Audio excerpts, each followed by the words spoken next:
오늘은 12차 금리 수합, 금리 자유화, 금리평가 이론, 근본 위제, 금산분리, 금융 하부구조, 금융 EDI, 금융공황, 금융 사이클, 금융 시스템 상호 연계성까지 10개를 하도록 하겠습니다. 오늘은 12차입니다. 하루에 경제금융용어 10개씩 여기 프로젝트 12일째 12차수입니다. 금리 수합 IRS라고 하는데 Interest Rate Swap, 금리 변동 위험 해지나 차입 비용 절감 등을 위해서 거래 당사자 간에 원금을 교환 안 하고 정기적으로 3개월이로 적혀져 있네요. 정기적으로 변동금리와 고정금리를 교환하는 거래를 말합니다. 결국에 리스크를 위해서 고정이랑 변동을 금리를 이렇게 교환을 한다고 보시면 됩니다. 고정금리 지급하는 대신에 변동금리를 수취하는 거래를 금리 수합 페이 거래라 하는데, 반대로 고정금리를 수취하고 변동금리를 지급하는 거래를 금리 수합 리시브라고 합니다. 그리고 이거는 고정금리, 이것도 고정금리. 그러니까 고정금리에 따라서 이게 페이냐 리시브냐에 따라서 나뉘는 것 같습니다. 거래 단위랑 만기는 제한이 없는데, 통상은 이제 100억, 만기는 1년에서 5년이 되고요. 고정금리부 자산이랑 고정금리부 부채, 이 듀레이션이 불일치함에 따라서 이 주기라고 하는 거죠. 금리 변동 위험을 해지하는 데 이용이 됩니다. 예를 들어서 고정금리부 자산이 고정금리부 부채보다 많은 경우에 고정금리부 부채를 늘릴 필요가 있는데, 이때 금리 수합 거래를 통해서 채권 매도와 같은 효과를 내는 금리 수합 페이 거래를 실시하면 금리 변동 위험이 감소합니다. 향후에 금리 변동에 따른 위험을 회피하기 위해서 해지 거래와 향후 금리 방향을 예상해서 이익을 추구하는 투기적 거래가 있습니다. 앞서 제시한 예시는 해지 거래에 해당하고요. 만약에 자기가 자산 부채 포지션과 관계없이 금리 하락을 예상해서 수익을 추구하는 경우에는 금리 수합 거래를, 금리 상승을 예상해서 수익을 추구하는 경우에는 금리 수합 페이를 거래하게 되는데, 전형적인 투기적 거래에 해당합니다. 금리 수합 시장에서는 스프레드라는 용어가 자주 등장하는데요. 동일 만기 IRS 금리, 국고채 금리를 의미하고, 스프레드는 향후 금리 전망, 거래 상대방의 신용 위험 등 다양한 요인에 의해 변동이 됩니다.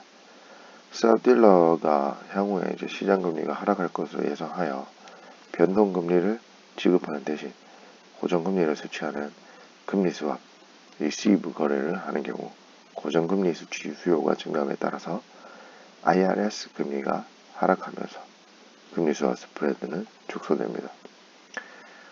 일단 금리 수합은 금리 변동 있음에 따라서 이제 위험이 발생하는데, 그거를 해지하는 전략, 그리고 차입 비용의 절감을 위해서 이렇게 원금 교환 없이 이 변동금리랑 고정금리를 이렇게 교환하는 거래라고만 생각을 해주시면 될 것 같습니다.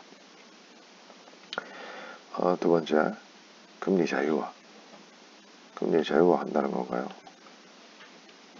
금리 규제를 철폐함으로써 금리가 시장의 자금 수급에 따라 자유롭게 결정될 수 있도록 하는 조치라고 합니다.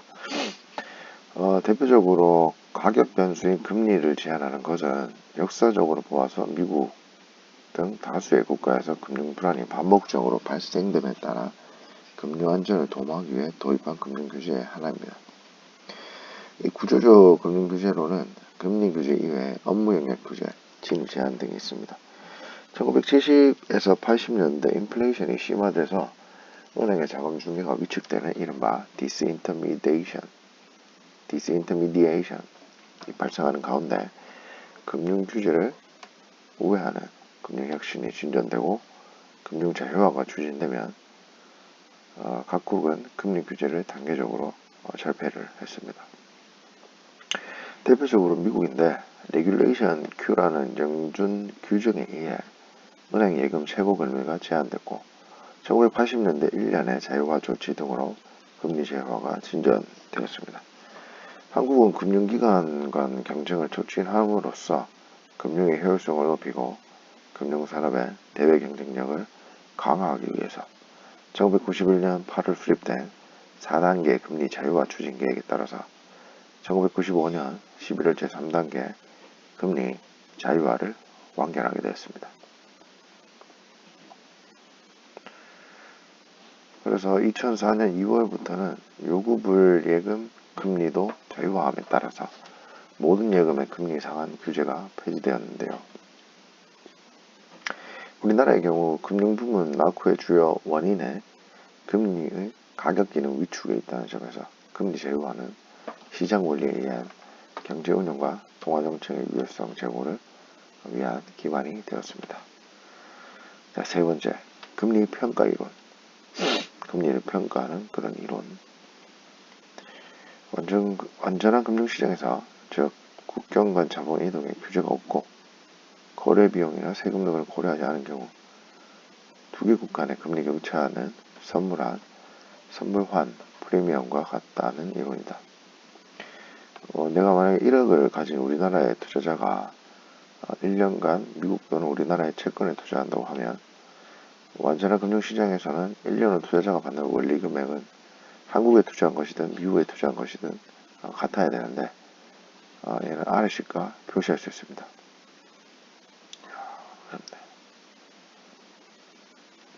그러니까 완전한 금융시장에서 양국 간 금리 차는 현물 환율과 선물 환율과 자리 현물 환율을 나누는 것, 흔히 스왑 레이트라고 합니다. 현실적으로는 이제 거래 비용도 있기 때문에 양자가 반드시 일치하진 않는데 양자 간의 차이가 커질 경우에 환위험 없이 이익을 얻을 수 있기 때문에 재정 거래가 발생을 합니다. 이에 따라서 금융시장이 안정적일 경우 양자 간 차이는 일정 범위 내에서 유지됩니다. 연관 검색어 스왑 레이트가 있습니다. 근본 위제, 이거는 상당히 많이 들어가셨을 건데 각국의 이 통화 가치를 순금에 일정한 중량으로 정해놓고 금화의 자유로운 주조와 수출입을 허용하여 이를 지폐나 예금 통화 등과 교환할 수 있도록 하는 제도입니다. 금이 왜 중요하고 금이 왜 안전자산인지 이렇게 생각을 할 수 있는데요. 근본 위제 하에서 통화는 각국의 이제 통화가 있을 건데 금의 중량을 기준으로 그 가치가 정해져 있으므로 통화 간 교환 비율은 금을 통하여 고정되는 겁니다.